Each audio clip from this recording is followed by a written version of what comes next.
How you guys, तो कैसे हैं हम सभी। आई होप आप सभी अच्छे होंगे। आपका स्वागत है ज्ञानम शिक्षा के अगले वीडियो सेगमेंट में। आज मैं बात करूंगा insurance regulatory and development authority के बारे में। आज की वीडियो में मैं आपको इन द शॉर्ट समझाने की कोशिश करूंगा ये क्या है। ये क्या कहती है insurance regulatory and development authority और किससे डील करती है। गाइस, इस वीडियो को स्टार्ट करने से पहले इस चैनल को सब्सक्राइब कर लीजिएगा और इस वीडियो को पूरा देखिएगा। चलिए स्टार्ट करते हैं आज की वीडियो बिना किसी देरी से।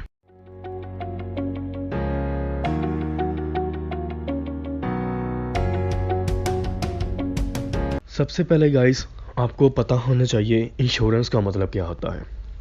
इंश्योरेंस मतलब होता है कि हम पैसे देकर हम पैसे देकर इंस्टॉलमेंट में पैसे देते हैं इंश्योरेंस कंपनी को कि अगर हमारे में कुछ कुछ हो जाए, मिस हैपनिंग हो जाए, तो आप जो है हमें पैसे दोगे और हमें जो है क्लेम दोगे। इंश्योरेंस कई प्रकार की होती है। लाइफ इंश्योरेंस होगी, जनरल इंश्योरेंस होगी, हेल्थ इंश्योरेंस होगी। ऐसे कई तरह की जो है इंश्योरेंस होती है, कार इंश्योरेंस। गाइस, सो जो insurance regulatory and development authority है वो इंश्योरेंस से डील करती है कि इंश्योरेंस में क्या करना चाहिए, इंश्योरेंस कंपनीज को क्या रेगुलेशन है। वो सारा जो है insurance regulatory and development authority में दिया गया है। और इसके लिए जो था insurance regulatory and development authority act 1999 बनाया गया था। ये क्यों बनाया था? ये इसलिए बनाया था क्योंकि इंटरेस्ट को प्रोटेक्ट करने के लिए जो पॉलिसी होल्डर होते हैं, जिनको पॉलिसी दी जाती है इंश्योरेंस की, उनके इंटरेस्ट को प्रोटेक्ट करने के लिए ये बनाया गया था। और इंश्योरेंस कंपनीज के ग्रोथ करने के लिए, प्रमोट करने के लिए ये बनाया गया था। इसमें क्या है, insurance regulatory and development authority जो है ये देखती है कि जो इंश्योरेंस कंपनी है और जो पॉलिसी होल्डर है उसका आपस में रिलेशन कैसा है। इंश्योरेंस कंपनी पॉलिसी होल्डर को अच्छे से प्रोटेक्ट कर रही है, उसके साथ कोई धोखा तो नहीं कर रही। ये सारा जो है इंश्योरेंस रेगुलेटरी डेवलपमेंट अथॉरिटी देखती है। अब इसकी बात करते हैं, इसके मेंबर कौन से होंगे। सबसे पहले तो इसका एक चेयरपर्सन होगा और 9 अदर मेंबर्स होंगे। जो चेयरपर्सन एंड 9 अदर मेंबर्स होंगे, 9 मेंबर्स में से 5 जो होंगे वो फुल टाइम मेंबर होंगे, अदर होंगे पार्ट टाइम मेंबर।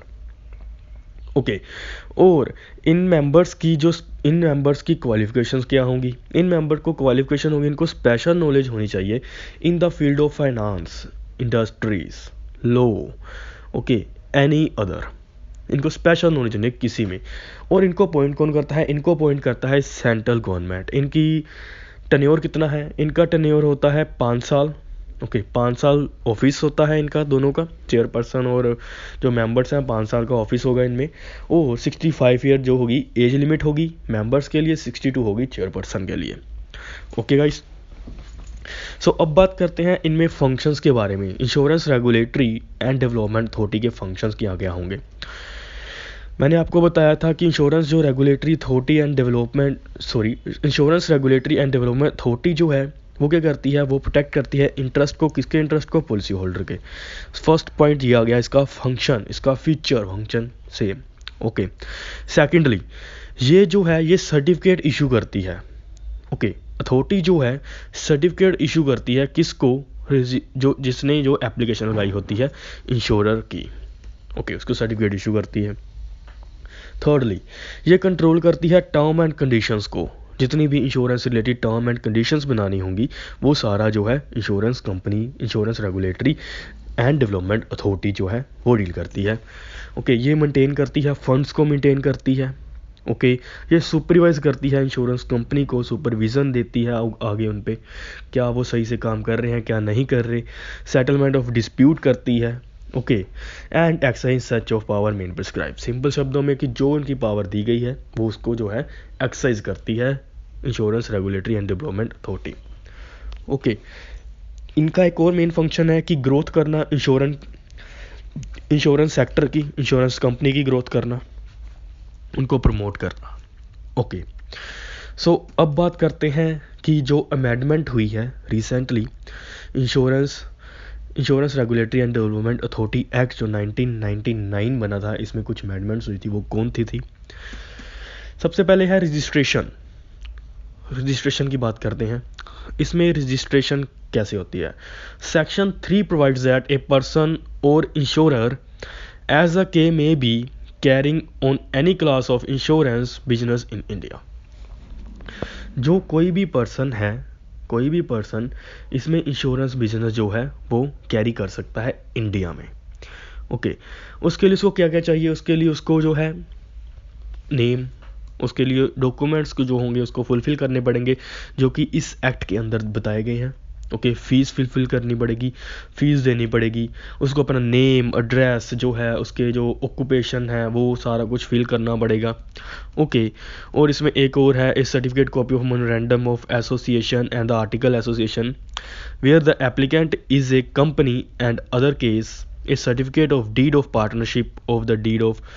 अगर वो पार्टनरशिप में ये इंश्योरेंस कंपनी खोलना चाहते हैं तो उनको पार्टनरशिप डीड चाहिए। ओके, अगर वो कोई कंपनी है उसको मेमोरेंडम ऑफ चाहिए। ओके, ये सारा जो भी क्राइटेरिया होगा ये फुलफिल करना पड़ेगा किसको? जिसने ये कंपनी ओपन करनी है। और जो रेगुलेटरी अथॉरिटी है, ओके, वही जो होगी रेगुलेटरी इंश्योरेंस डेवलपमेंट एक्ट की जो होगी वो कंट्रोलर होगी। वो सारा कुछ कंट्रोल करेगी, सुपरवाइज करेगी, ये सारा करेगी। कैंसलेशन कैसे होगी? कैंसलेशन हो सकती है एदर पार्शली और इम्पार्टली भी हो सकती है। वो थोड़ी थोड़ी भी कैंसिल करवा सकता है अपनी। जैसे पार्टनरशिप है, एक की पार्टनरशिप है, 2-3 पर्सन मिलकर कर रहे हैं तो एक पर्सन की कैंसिल होगी, फिर वो पार्टनरशिप भी नहीं रहेगी तो उसको सेपरेटली जो है रजिस्टर करना पड़ेगा। ओके, एंड इसमें क्या है? If the insurance fail to comply the provision, जो इस एक्ट के में प्रोविजंस बताई गई हैं, अगर वो इंश्योरेंस जो है जिसने ओपन करना है बिजनेस वो फुलफिल नहीं करता इस अथॉरिटी, इस एक्ट के अंदर जो प्रोविज़न दी गई हैं, तो उसका जो है कैंसिल हो सकता है, उसका जो लाइसेंस होगा। ओके, आगे बात करते हैं रिक्वायरमेंट एज टू कैपिटल। कितनी रिक्वायरमेंट चाहिए कैपिटल के लिए? सबसे पहले अगर किसी ने लाइफ इंश्योरेंस कंपनी खोलनी है उसको 100 crore rupees as a capital चाहिए। ओके, पेड अप कैपिटल होनी चाहिए उसके पास। एंड सेकेंडली, अगर उसने री इंश्योरेंस बिजनेस खोलना है तो उसके लिए उसको 200 करोड़ कैपिटल होनी चाहिए। अब बात आती है डिपॉजिट्स की। डिपॉजिट कितना पड़ा होना चाहिए उसके पास? जो बैंक में मिनिमम डिपॉजिट जितना होना ही चाहिए। अगर लाइफ इंश्योरेंस है या जनरल इंश्योरेंस है उसके लिए 10 करोड़ मिनिमम होना चाहिए डिपॉजिट। और अगर री इंश्योरेंस का बिजनेस है ओके तो उसके लिए 20 करोड़ रुपया होना चाहिए अकाउंट्स में। और इंश्योरेंस कंपनीज को अकाउंट बनाना पड़ेगा, प्रॉपर अकाउंट मेंटेन करने पड़ेंगे, बैलेंस शीट मेंटेन करनी पड़ेगी। ओके, ये सब कुछ मेंटेन करना पड़ेगा ताकि जो है रेगुलेटरी अथॉरिटी इनको अच्छे से सुपरवाइज कर सके। ओके, देन आगे बात करते हैं हम कि जो इसमें जो इंश्योरेंस कंपनीज हैं उनको जो है प्रोहिबिट किया गया है इन्वेस्ट करने के लिए आउटसाइड द इंडिया। फंड को इन्वेस्ट नहीं कर सकते outside the India. Okay, prohibition companies. Okay guys, so जो अथॉरिटी है वो या उसके आगे जो ऑफिसर्स हैं वो भी लाइसेंस इशू कर सकते हैं इंश्योरेंस एजेंट का। इंश्योरेंस एजेंट जो होते हैं उनको लाइसेंस इशू कर सकते हैं। ओके, इशू कर सकते हैं अगर उनको सही लगता है, लेकिन उनमें कुछ भी डिस्क्वालिटीज़ नहीं होनी चाहिए। ओके, जो कि मेंशन है सबसेक्शन 4 में। सबसेक्शन 4 में जो है ये मेंशन है कि उनमें क्या क्या डिस्क्वालिटीज़ नहीं होनी चाहिए और वो एजेंट नहीं बन सकते। ओके गाइस, सो जो था ये इतना था insurance regulatory and development authority के बारे में। अगर आप और अच्छा चाहते हो कि और मैं अच्छा लेकर आऊँ तो आप मुझे कमेंट बॉक्स में क्वेश्चन कर सकते हो कि सर इस बारे में आप टॉपिक लेके आइए, तो मैं प्लीज़ लेकर आऊँगा वो टॉपिक। आप कमेंट बॉक्स में मुझे बताइएगा। ओके, और अगर आपने हमारी वेबसाइट पर विजिट नहीं किया है so please do visit our website gyanamsiksha.online and इस चैनल से जुड़े रहिएगा। इस चैनल को सब्सक्राइब कर लीजिएगा। इस वीडियो को अपने फ्रेंड के साथ शेयर करिएगा ताकि उनको भी ये इंफॉर्मेटिव नॉलेज जो है प्रोवाइड हो सके। इस चैनल को सब्सक्राइब करना मत भूलें फॉर लेटेस्ट वीडियोस अपडेट्स।